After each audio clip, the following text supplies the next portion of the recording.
Juan Kapitulo 6, versikulo 35. Si Jesus miingon kanila, "Ako mao ang pan nga naghatag sa kinabuhi. Ang muari kanako dili nagayod gutomon, ug ang mutuo kanako dili nagayod uhawon." Ang mga puno Pan sa kinabuhi. maglikon unta sa mong pagtuo ug gagaka kami sa pagtuman sa imong mahal nga kasuguan.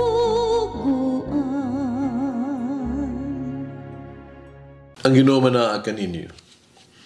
Santo sa Ebanghelyo sumala ni San Juan. Si Jesus miyahat sa langit o nag-ampo. O karon mo ana ako kanimo, di na ako magdugay dinhi sa kalibutan. Apan magabilin sila dinhi. Bala ang amahan, bantayi sila.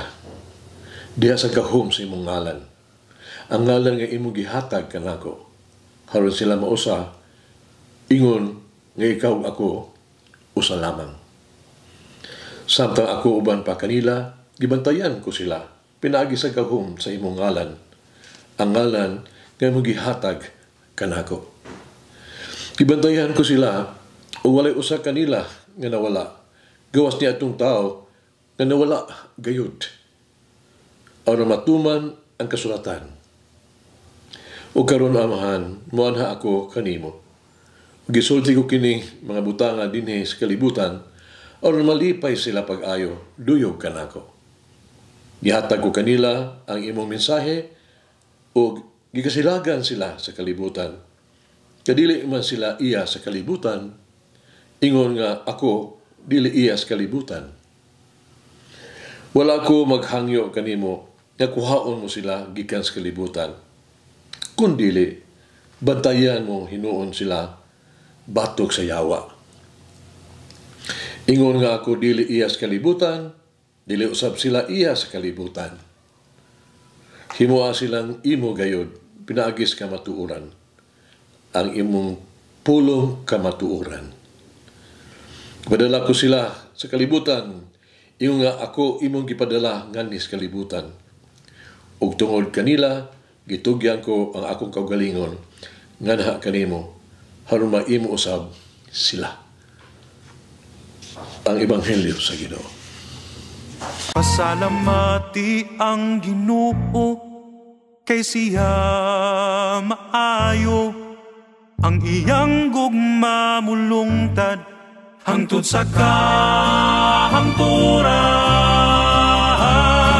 Pasalamati ang Diyos sa tanang mga Diyos, ang iyang gugma malungtaron. Pasalamati ang Ginoo sa mga Ginoo, ang iyang gugma malungtaron.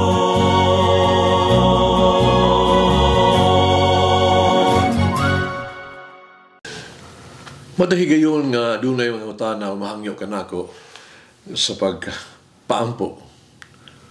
Ako mag-ampo gidayon alang sa tao nga naghangyo. Alang silang intensyon o katuyuan. Ibuhat ko kini, gani, mitas, manag-storyahay pa kami. Miampo na ako. Nakatunan ko kini sa tambag sa akong spiritual director.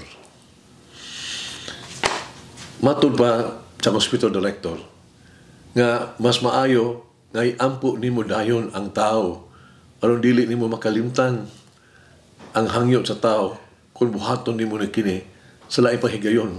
Lagbit makalimtan nimo. Lepa sa may edad na taas na nga pa ng pangidaron. Siguradong dili na ako kasalig sa to mga pang-memory, pamanunduman. Ug busa, kining estilo, kining tambag sa akong spiritual director, no, kung mutawag ko, tawag ko kini, sigurado nga kung ako rin tumanon,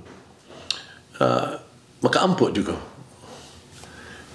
Isip sa kapare, Giangyo ako sa daghang mga tao sa pagampo alang kanila ug sa ilang mga katuyuan.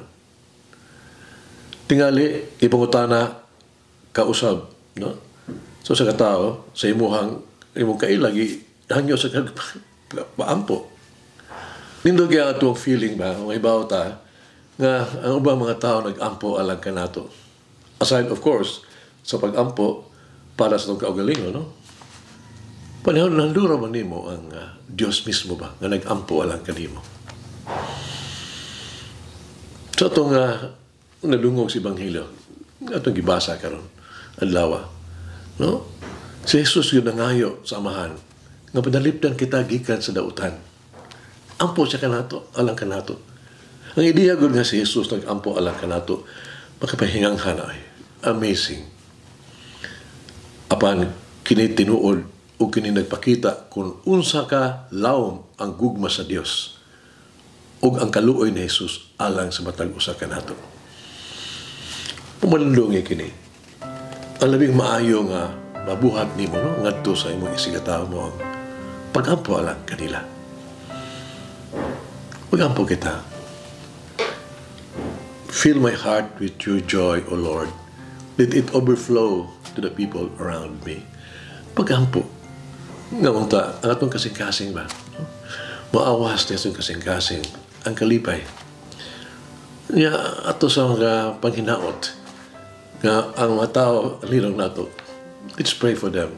Kung mabalipahin sa sila. Oh, Mama Mary,